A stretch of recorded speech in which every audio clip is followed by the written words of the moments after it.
नमस्कार साथियों, जैसा कि हम लोग डेली इस कक्षा में डेली करंट अफेयर्स हम लोग जो पढ़ते हैं वो आज हम लोग पढ़ेंगे। आज तारीख है 19 अप्रैल और 19 अप्रैल को हम लोग पिछले 1 या 2 दिन का जो करंट अफेयर्स है 17-18 तारीख का वो हम लोग पढ़ रहे हैं। तो बड़े ध्यान से बैठिएगा, पूरे 10 प्रश्न मैं आपके सामने लेके आया हूँ, 10 क्वेश्चन लगभग होंगे। तो बहुत ही इंपॉर्टेंट प्रश्न है एग्जाम की दृष्टि से और हमारा जो 4th ग्रेड का पेपर है उसमें भी जीके जो करंट अफेयर्स है वो पूछा जाता है और साथ ही में अध्यापक भर्ती में, पटवारी में हर एक एग्जाम में करंट अफेयर्स आता है, तो बड़े ध्यान से पढ़िएगा। ठीक है। चलिए पहला प्रश्न देखिएगा कि भारतीय विदेश सेवा के अधिकारी अमराराम गुर्जर को किस देश में भारत के नए हाई कमिश्नर के रूप में नियुक्त किया गया है।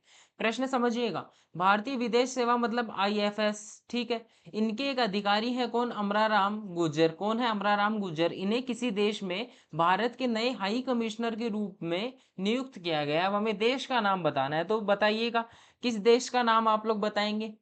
चलिए देखिए, जो देश है वो है मलावी और एक इंपॉर्टेंट चीज इसमें निकल के आती है। इंपॉर्टेंट चीज क्या है भाई इसमें, देखिएगा देश तो मलावी है लेकिन साथ ही में अमराराम गुर्जर का जो संबंध है वो पाली जिले से है। ये इंपॉर्टेंट चीज निकल के आती है। ठीक है, तो इसको याद रखिएगा। आगे बढ़ते हैं। चलिए प्रश्न संख्या 2 देखिएगा। राजस्थान लोकतंत्र सेनानी सम्मान विधेयक, राजस्थान लोकतंत्र सेनानी सम्मान विधेयक 2024, इसके तहत कितनी मासिक पेंशन दी जाएगी। कितनी मासिक पेंशन मतलब मंथली। ठीक है, मंथली कितना रुपया दिया जाएगा। ठीक है, कितने मासिक पेंशन दी जाएगी। चलिए इसके अंतर्गत आप सभी को बता दूं कि जो पेंशन है वो 20,000 रुपये पेंशन दी जाएगी और साथ ही में 4,000 रुपये दवाइयों वगैरह के लिए जो निशुल्क मतलब दवाइयां जो हैं उनके लिए दिए जाएंगे। क्या, 4,000 रुपये। तो पेंशन कितनी दी जाएगी, 20,000 रुपये। आंसर सी हो जाएगा। चलिए आगे बढ़ते हैं। प्रश्न संख्या 3 देखिएगा। बहुत ही इंपॉर्टेंट प्रश्न है साथियों, देखिएगा इंपॉर्टेंट लगा देता हूं मैं। बहुत ही इंपॉर्टेंट प्रश्न है और हर बार एग्जाम में पूछा जाएगा, मुझे लगता है आगे जब भी एग्जाम आएगी। ठीक है।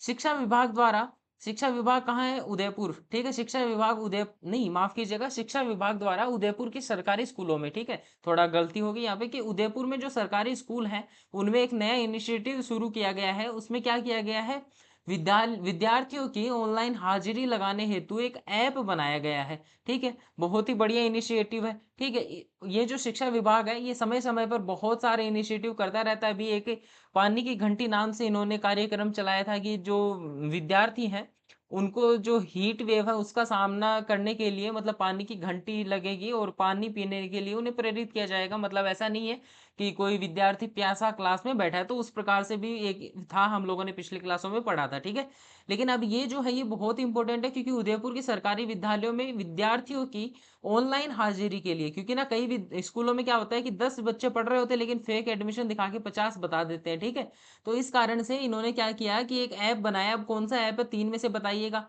शिक्षा ऐप, शिक्षक ऐप, हाजिरी ऐप, स्कूल मैनेजमेंट ऐप। कौन सा ऐप है भाई, जल्दी से बताइएगा।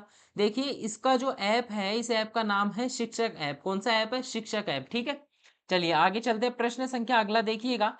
राजस्थान विश्वविद्यालय की विधि संशोधक विधेयक, ठीक है, राजस्थान जो विश्वविद्यालय है उसका विधि संशोधन विधेयक 2025, इसके अनुसार अब कुलपति को किस नाम से जाना जाएगा। कुलपति जो होता है विश्वविद्यालय में, राजस्थान विश्वविद्यालय में जो भी कुलपति हैं उनको अब किस नाम से जाना जाएगा। तो उसका जो हमें आंसर होगा हमारा वो क्या होगा, देखिएगा, कुलाधिपति, कुलपति, माफ कीजिए, कुलाधिपति, कुलगुरु, प्रधानाचार्य या शिक्षा अधिकारी।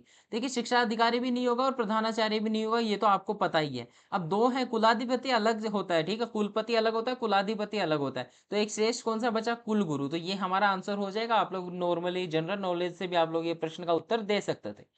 अगला प्रश्न देखिएगा कि आणविक ऊर्जा नियामक बोर्ड द्वारा, किसके द्वारा, आणविक ऊर्जा नियामक बोर्ड द्वारा रावत भाटा परमाणु बिजली घर की, रावत भाटा कहाँ है भाई, प्रश्न है। चलिए कमेंट सेक्शन में बताइएगा कि रावत भाटा कहाँ है।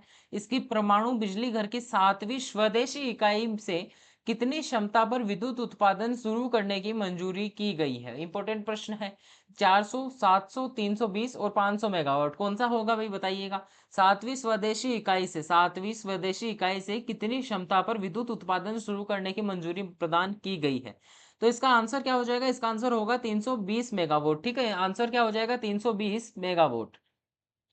आगे चलते हैं। प्रश्न संख्या अगला देखिएगा कि फ्लैगशिप योजना में शामिल अटल प्रगति पथ का संबंध किस विभाग से है। अटल प्रगति पथ का संबंध किस विभाग से है। अटल प्रगति पथ क्या है, देखिएगा, 5,000 से अधिक आबादी वाले जो भी गांव हैं उनको सीमेंट कंक्रीट, ठीक है, किस सड़क से, सीमेंट एक सेकंड लिखते हैं हम लोग पेन से ही। देखिएगा यहाँ पे cement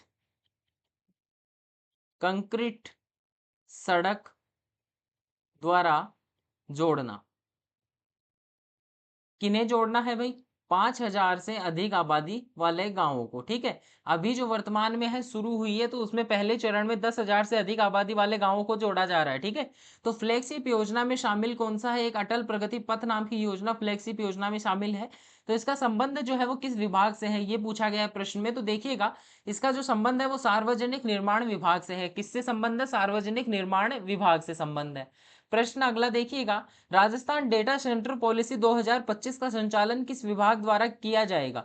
Rajasthan data centre policy, Rajasthan में डेटा सेंटर पॉलिसी 2025, इसका जो संचालन है वो किस विभाग के द्वारा किया जाएगा? तो देखिएगा, एमएसएमई उद्योगों से संबंधित है, वन और पर्यावरण वाला वनों से संबंधित है, होम मिनिस्ट्री में आप सभी को पता है। अब देखिएगा, ये राजस्थान डेटा सेंटर, इसको ऐसे याद रखिएगा, डेटा डेटा वगैरह किसमें होता है? कंप्यूटर में। तो सूचना और प्रौद्योगिकी विभाग इसका क्या हो जाएगा? हल हो जाएगा, इसका उत्तर हो जाएगा। ठीक है, सूचना और प्रौद्योगिकी विभाग में संबंधित है। इसका संचालन कौन कर रहा है? सूचना और प्रौद्योगिकी विभाग कर रहा है। आगे देखिएगा, अंतिम प्रश्न देखते हैं। बहुत ही बढ़िया प्रश्न है कि राजस्थान स्कूल शिक्षा परिषद द्वारा सरकारी स्कूलों में स्कूल बैग, किताब और यूनिफॉर्म के लिए कितने रुपए देने की नई घोषणा की गई है? घोषणा की गई है कितने रुपए देने की, किन किन के लिए? यूनिफॉर्म, स्कूल बैग और किताब। 1,000, 800, 1,200 या फिर 1,500? चलिए बताइएगा। देखिएगा, पहले जो बजट में घोषणा की गई थी वो की गई थी 1,000 रुपए की। बजट में कितने की घोषणा थी? 1,000 रुपए की। लेकिन जब अब दिए गए हैं तो नई घोषणा पूछी है, तो नई घोषणा में कम कर दिए गए हैं, 800 रुपए जनरली बढ़ाए जाते हैं, लेकिन यहाँ पे राजस्थान है, कुछ भी हो सकता है, तो 800 रुपए जो है वो इसका आंसर हो जाएगा। क्लियर है सभी को? तो यहाँ पे हमारे जो प्रश्न है वो खत्म होते हैं। हम लोगों ने आज का करंट अफेयर्स कंप्लीट कर लिया। इसकी पीडीएफ आप लोगों को मेरे टेलीग्राम चैनल पे मिल जाएगी, डिस्क्रिप्शन बॉक्स में या फिर कमेंट में पिन कर दूंगा मैं लिंक को, तो वहां से आप लोग टेलीग्राम चैनल ज्वाइन कर लीजिएगा। डेली करंट अफेयर्स की क्लासेस होती रहेंगी, साथ ही में हम लोग चतुर्थ श्रेणी के लिए मॉडल पेपर भी शुरू कर रखा है हम लोगों ने, तो वो भी आप लोग चेकआउट कर लीजिएगा। चलिए मिलते हैं आप लोगों से कल। उससे पहले अगर आप लोगों ने चैनल को सब्सक्राइब नहीं किया तो सब्सक्राइब कर लें, वीडियो पसंद आई हो तो लाइक कर दीजिएगा। मिलते हैं आप लोगों से कल, तब तक के लिए धन्यवाद।